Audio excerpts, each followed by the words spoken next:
Praise the Lord. ప్రభునామంలో మీ అందరికీ నా హృదయపూర్వక వందనాలు తెలియజేస్తున్నాను. ఈ దినం దేవుడు ఒక అద్భుతమైనటువంటి వాగ్దానం ద్వారా లేదా ఒక హెచ్చరిక ద్వారా దేవుడు మనల్ని హెచ్చరింపజేస్తున్నాడు. ఏంటన్నమాట?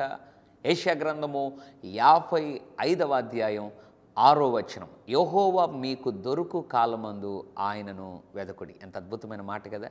దేవుడు దొరుకు కాలంలో ఆయనను వెతకాలి అంటే అర్థం ఏంటి? దేవుడు దొరకని కాలం కూడా వస్తుందా? మేబీ రానున్న దినాల్లో భయంకరమైనటువంటి పరిస్థితుల ద్వారా ఒకవేళ దేవుడు మనకు దొరకని కాలం అనంటే వాక్యము అందని కాలం, ప్రకటించబడని కాలం, ఆయన దగ్గర మనము గడిపేటువంటి కాలానికి కూడా మనం దూరం అవ్వచ్చేమో.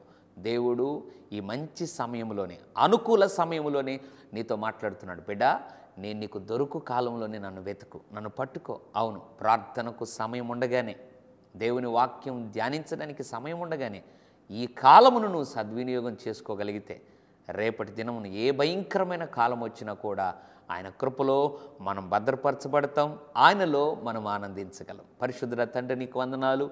యెహోవా మీకు దొరుకు కాలములో ఆయనను వెతకండి అని మంచి హెచ్చరిక మాట ద్వారా మాతో మాట్లాడినందుకు స్తోత్రాలు.